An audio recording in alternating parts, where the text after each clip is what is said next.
I really do hate when they do this because number one, I don't think it's fair, and number two, I think it takes away the actual feel of the match when they have all these goons outside the ring and all their names: Loa Sikoa, Telakanga, Takakanga, like a langa, like a bunga, like a dinga. They like all their names rhyme. Yeah. So you don't. Yeah. So you don't know who's who unless you're like a total like mark. Or you just watch the product and you just. I mean, I watch it every week and I still get them all confused. I do. Because one is Taloa because he's tall. One is Tamatanga, another one's Tamaloa. Yeah. Why can't you just call him left? Call him left, right, up, down. If that is that simple for you? It makes it work. It works for you that way.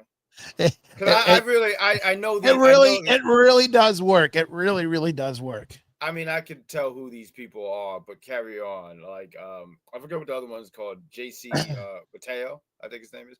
I just know that it was Jeff Cobbs, and he changed. Like, I just noticed on the screen here. Is there a reason why there's a cloud is that rain or snow? Where? What are you looking at? Up top, next to Harry's No, that's EO Sky. I don't know. I didn't make this background. I don't know what's going on. Does it mean it's gonna snow where you are? Is that what that means? Jesus, I hope not. I hate snow. So no, I just think it's raining and I forgot my umbrella, so now I'm all wet. Sorry, guys. You just got a wet guy here. So this is we again. I mean, I saw this coming. I did think I'm not gonna lie. At some point of this match, I really said, "Man, are they really gonna make Damian Priest lose this match?" I would have been for that. I honestly would have. I mean, look, Damian Priest has never done anything to me. I'm just kind of like, hey, I would be cool with Solo going over here, but I mean, earlier I know we didn't talk about it, but we'll just wrap it all here. Wrap this all together. You know, when the MFTs and they're talking about how they stole the Wyatt lantern, and it just gave away like, oh yeah, the Wyatts are gonna interfere and to continue this feud. I think it's stupid. I really do. I think it's dumb. I'm not for it. So I like the MFTs personally. I'm intrigued by them. Solo is a funny dude. And I want this stable to get over. Like, but I'm just intrigued by this. I mean, but you're talking about a guy who on AEW, I love the Don Callis family. I think it's the greatest thing on the planet. Oh, here we go. I love them so much. So you like I call the F. What do you call them? MTFs. I don't even know. The MFTs. I call them the insane clown posses. With these white masks, insane clown posses is what I call them. How dare you? That's very insult. That is insulting. You practically have kicked these guys in the dick with that comment. That is very highly offensive. Tonga runs. He interferes in the match, and the referee ejects him, which it makes Priest slip and messes up the Razor's Edge.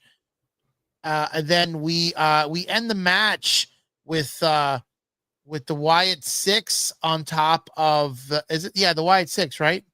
The Wyatt 6 are standing behind the MFTs, and it becomes a brawl. Uncle Howdy thinks he got his lantern back, and he does not this time. So we're playing Hot Potato, and we're also playing Dress Up Halloween at the same time. I don't understand why they're doing this whole Wyatt 6 thing. I mean, I get it. They're trying to pay tribute to Bray Wyatt. I understand that. I don't like when they first came, to Raw. When was it right? Was it they first came to Raw? They had something coming. They had something going, and then didn't they went away for a couple months to and then they lost some momentum when they came back because as well as I do, when you start something and then you stop it, people, it hurts, it lose interest. And then, to bring that interest back, you really have to show some kind of interest or some kind of like, surprise. And I just don't think they did that with this group. There's some of the stuff that you said that I agree with. I think the time away really did hurt them. I remember they had that match with I forgot what they were called, but with Kevin Cross and AOP, and they beat them, and they lost and they went away. Then they came back on SmackDown, and I think it also hurt too when SmackDown's tag team division was hot. It was red hot. Street Profits, DIY, Motor Machine Guns, Fraxium. I feel like there's another team I'm missing, but they had some really, really good teams. And then you have these, these guys, and I don't know. Like I love that they are keeping Bray Wyatt's memory alive. I will always be a fan of that because I just think that's beautiful. Keep someone's memory alive, their vision alive, but it's not doing anything for me personally what's going on here. And the MFTs, I find them entertaining. Matter of fact, one of my favorite parts of this match, because Solo, you talk about how people come a long way. Solo's like that for me. He takes the lantern, he kisses it, and only to get choke slammed and lose. And I just laughed. I said, Solo's an idiot. But I'm not feeling this. I'm not feeling this. No, definitely not feeling this. Sami Zayn's in the backstage, runs into Drew McIntyre. McIntyre heard what he said last week. And Sami Zayn says, he's ready to be a number one contendership, and he'll see him at the Royal Rumble. What's so funny about the Royal Rumble? And I don't know what to believe, but supposedly they're saying that the arena that they're doing the Royal Rumble in is not done yet. It's not finished. I've seen several pictures online that shows that the stadium is in rough shape, and they're still not done building the stands. Which, I mean, we're 2 weeks away from Royal Rumble. We are, we're that far. I heard about the rumor. I didn't see no pictures, but I heard that there was just nothing but talk. I don't know, man. I've seen several pictures, and if it's nothing but talk, then I don't understand why these pictures are out there. I don't know. I think people just put stuff out here. I take a lot of this stuff with a grain of salt, but I heard something about that, but I didn't see the picture, but I heard that like they're pretty much almost done with this. But I'm sure by time Saturday comes, they'll be done. Oh yeah, man. Let's talk about this explosive United States Open Challenge match. I would love this. Carmelo Hayes puts his Open Challenge out, and it's none other than X Division champion Leon Slater comes out. I mean, this man's he's a maniac. I mean, I tell you, the one thing that I love that he did in this match, he jumped over the ring post. Uh-huh. I was like, oh man, this guy, he doesn't want to give it. He doesn't want to quit. I just gotta say, this was actually pretty funny to me. So when I heard the Open Challenge, I was like, okay, who's it gonna be? And you hear Leon Slater's music, and you're like, Leon Slater, TNA, and I thought it was funny because Cheap Plug, well, it's Saturday now, but Cheap Plug on Thursday, we did a review on TNA's first show on AMC, and he was supposed to be on the card to defend the championship, but they said visa issues or something like that, so he couldn't. Where was it at? Impact was somewhere in Texas on Thursday. Because he's from overseas, right? Right, he's from England. So he couldn't make it. But then you see him on SmackDown, and I couldn't help but go, oh, WWE said, now we're using Leon Slater. Good luck on your show. I just thought that was hilarious to me. I heard TNA did really. I heard they did really bad. I heard I actually saw some pictures from that night, taken from some of the fans, and I heard that they did really bad with attendance. Like, and they're losing a lot of wrestlers too. Like a lot of these guys are leaving TNA. Yeah, it's a terrible time for them to be losing wrestlers, especially with them going on AMC. So hearing about the Rascals, Jake something left. I think his Wait, name. the Rascals are leaving? Yeah, they They left. just came. They no, that was Desmond Xavier. He came because the Rascals with TNA for a bit. Oh, not the Rascals. What's the guys with the white coats? The Oh, Radicals? the Righteous, no, yeah. no, the Radicals were that's 26 years ago. That's Perry Saturn and Eddie Guerrero. Another name that No, was no, no, definitely not. Oh, okay. Yeah. that was the Radicals. Dean Yeah. Malenko. Yeah. Listen, I've been watching wrestling a long time. I'm showing my nerdum here. But yeah, no. Look, I looked at the crowd. It wasn't totally full. But I do like that TNA is still around. I love that. I know there's people who would love for other wrestling companies to go out of business. I just don't have that same belief. But I love that there's these other companies around for other people to work at. So, some of the stuff that I did like, she was Cora Jade in NXT. I gotta get used to calling her Elena Black. It's great that she's having the opportunity to have like a resurrection of her career because she got let go from NXT, WWE, and now she has an opportunity. And look, TNA is not this big pond. They know what it is. They know where they're at. But they're like, you know what? We have a TV deal. We can put on some really good stuff out here, and I'm for that. TNA didn't do last night. Page. I I don't gotta. pay attention to any of that stuff personally. I don't read that stuff. I could only give you what I thought, and I can tell you that it had ups and downs, and there were things that I liked and I didn't like. But all in all, I think it's great that TNA has a deal, and I will be trying to tune in as much as I can for TNA. Now, the only thing I don't like is the 9/11 schedule because I'm ready to clock out. I'm tapping at like 10:30 because I'm in my mid-30s, guys. So like when you're in your mid-30s, you kind of want to go to sleep. Shit, I'm in my fucking 40s and I want to go to sleep. I feel you, dog. I'm not too far from you, kid. I want to comment on this. So Mad Dog saying that Cage Side had terrible view. Well, I just want to say to you something, Mad Dog. I can't not disagree with you, but I also have to show you that there's more than just 4 pictures of each side. There's a picture of one side of the arena that has no fans at all. Like there's nobody in the sections. Yo, what's up, There's sections on the sides that had sections missing a bunch of people. So it wasn't just one section, Mad Dog. There was a lot of sections that are missing. And again, they're just I really would love to know how they pulled this deal off, knowing that half their roster is leaving. Like, I mean, you gotta remember that a lot of the stuff was already in the works, and when these people started leaving, we're in January, so that might have been late November. I don't know when I don't know when their contracts are up. I don't know any of that stuff. So I think this was all like they were already in the works with AMC, and they just started losing people. I don't know. I don't know what to say. I don't know, but while they do lose people, they can get some people. And like I said, having Elena Black and Daria Ray, formerly known as Sonya Deville. And I'm not saying these are going to be needle movers and anything like that. I can't tell you that, but I can sit here and say, you know what? If they have something, then they can make this into something. And I think that's the fun thing about it. Yeah, I mean, I don't think bringing Sonya Deville and then what's the name, Cora Jade. Mm. I don't think these two women are gonna be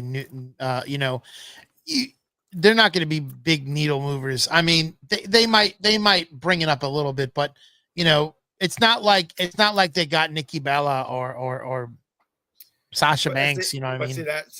Those are great names to have, and I'm pretty sure TNA would love to have that.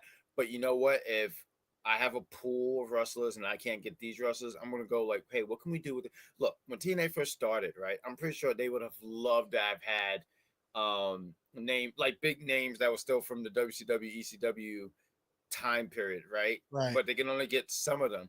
But you know what? In that time, they were able to make some new stars. Someone like an AJ Styles. AJ Styles was very unknown at the time. And they said, hey, let's take a chance with this guy. Let's take a chance with Christopher Daniels. Let's take a chance with, a bunch of names that were not, and some of these other names are maybe not as household names, but you know what? They took a chance. They were able to build a brand. And sometimes you just gotta take a chance, kid. Sometimes you just gotta give it a whole whirl. Well, Carmelo Hayes did take a chance tonight, and he did retain his title. Good match. Let's move on to the next Very good match. I did not watch this match. I think I went and got something to eat and drink. Chelsea Green taking on Jordan Grace. Did you catch this one? So at this point, I wasn't sure we were going to do a show, so I turned off the TV. And when you said like, "Hey, you want down for it?" I was like, "Sure, why not? Why? Let's go for it, right?" And I caught the tail end of Jordan Grace beating Chelsea Green, which I'm not surprised about that. You have Jordan Grace, who's new to the roster. You're going to build her up with some wins. That's the right move. It wasn't for the belt though, right? No, well, no. Of course it I was gonna wasn't. say no. Well, that belt is not even WWE, which doesn't even matter. If you watched NXT this week, the TNA International Championship was on the line with two NXT superstars. No TNA guy. It was just NXT. So I thought that's funny. But Jordan was gonna get the dub. Once again, new. My problem is I think it's silly to put her in this match where you know Jade is going to squash her. And it's not squash where she beats her in 3 minutes, but I mean, she's going to beat Jordan Grace. And I just don't think it's a smart move to do that, especially with Jordan Grace being new to your roster. And look, she can lose and you can rebuild her. I don't want to use the word bury. I think people overuse that word. I just don't think this is the time to put her in a position like this. But right. Yeah. So Jordan Grace does pick up the W. At post match, we have Grace gets on the mic and she calls out Jade Cargill, our world champion. Then she drops Jade on the apron, knocks her off. I can see a feud with these two. I really can. Oh yeah. No, they're definitely. I think at the Rumble, they if it's not Saturday Night Main Event, it's at the Royal Rumble. They also did a promo backstage with Trick Williams, which now is confirmed next week. It's going to be Trick Williams and Damian Priest next week. After the challenge that was laid out. Let's talk about the last match for the qualifying for the undisputed men's championship. Ilya Dragunov taking on Sami Zayn. Again, short match. These are all under 10 minute matches. Which I think this is the point of this was for them to be quick matches. What do you think about this match? These guys beat the hell out of each other. I didn't even see how it happened. I really didn't. But you see Dragunov bleeding, and I said, "What happened?" I didn't know if they were. I didn't know if Dragunov was like trying to be like, try to take like John Moxley's gimmick and just start bleeding, but he was bleeding. But this match was it was fine. It was cool. I would have to watch. So I think some people who have already watched their match for the, this is the second time Sami and Dragunov have competed against each other, and some people might say this match one might be better than match two. I would have to watch both matches to give you an idea about that. I can't comment on that, but I thought the match was fine. I do like that Dragunov is still featured and being utilized, because one of the things you want to do is have some fresh faces. Like you have your established stars like a Sami, Randy, Damian Priest, and you need the new guys like a Dragunov, like a Tricking Mello, Jordan Grace. You want to get these guys and get them some screen time. So I love that. And yeah, no, this match was something about what Sami said. So I do another podcast. It's called the Big Pop Theory Podcast, and we talk about multiple things in wrestling. And my co-host was saying that it would be cool if Dragunov wins and then goes against Drew. And I'm like, oh yeah, sign me up. That would be a great match. I would be down to see that match. But Sami said, what? Win the match? Win the Fatal 4-Way in my hometown of Toronto, and then win the match, go for the championship at Saudi. And it's like, ooh, yeah, it looked like this is going to be a Sami win, which I'm not mad at. It's just going to be Sami's losing again because he's not beating Drew McIntyre. So good stuff here. And Trick lays him out, and that's great. Good on that. And I like I always laugh. I don't know if this is you. So WWE, they do the whole executive producer thing, which is hilarious to me. But I always laugh when they do executive producer and someone's on the ground just laid out. Executive producer, Triple H, Paul Levesque, and somebody Lee. I don't know what the guy's name is. And I always just get a kick out of it because it's like, all right, and cut. And then you just see the guy on the ground just got his ass kicked. At this rate, will we ever find out who attacked Jacob? He meant to say Jacob. Yeah, as time goes on. And I hope. Well, it's like the whole. It reminds me of the whole Rikishi and Stone Cold thing at Survivor Series. Ooh, and I hope it's not like that because you know what? Not for nothing. I think when we all found out it was Rikishi, we were like, the guy who shakes his ass, he ran over Stone Cold. That was not fun. I honestly wish it was Eso Rios that ran him over. That would have been interesting. Who? Not Eso Rio. Eso Rios. The hell's that? Oh my God, was you not watching WWF in the 2000s? Yeah, I've never heard of Eso Rio. Who is that? Eso Rios. Come on. He had red hair. He used to come out with Lita. And then he stopped coming out with Lita. He was is that stupid guy with the chops? Chops? Was he? You mean like this chop? No, like he had the big chops. No, he had red hair. Eso Rios. You don't? Okay. I'm gonna have to look him up. Hold on. Let me look him up. This is amazing. You do not know who WWF S.O. Rios. Eso Rios. He did a moonsault. How you spell it? There's a ISSO, and I think it's RI SSO. ISSO RIOS. No, SS. Hold on, let me see if I can make sure I'm spelling this right. Give me 1 minute. We're gonna do this on air here.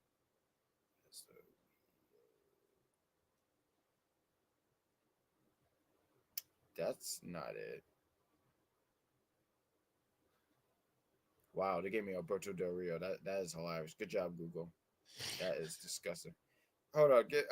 Keep talking. I'm gonna find out how to spell. Well, okay. Well, Sami Zayn picks up the victory tonight. Oh, it's ESSA Rios. Oh, there's an E. See, she knows who Eso Rios is. Eso Rios. He should have ran over Stone Cold. That's what it is. I don't know why they gave me Alberto Del Rio. That is hilarious. Oh, this guy had nothing to stake a stick at. I'm not gonna lie. I cheated on the spelling test, so that's why spelling. There we go. Yeah, so he had red hair. He had a bandana. I've seen him, but I mean, he wasn't that good. He wasn't even there that long. I mean, he was there long enough to see Stone Cold get ran over. Well, maybe not to see him get ran over, but he was there. I mean, you know, he did Eso Rio things. Eso Rio things. I mean, he tried. That was their way of trying to make what that was their way of trying to have. I see something. Funaki and Tajiri should have been the ones who ran over. I would have fucking loved that, honestly. No, put that back up. I would have fucking loved that if it was Funaki that did it. Tajiri wasn't there yet, so it couldn't have been him. But Funaki, and he says, #1 SmackDown announcer, and he drives off. Oh my God, I would have loved that.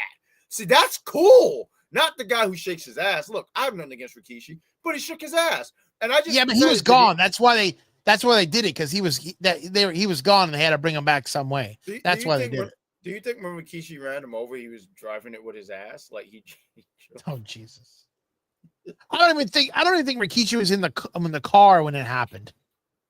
I remember when I was a kid, when this was going on, if I can, I was in 6th grade and people said it was the Big Show. I said the Giant did it.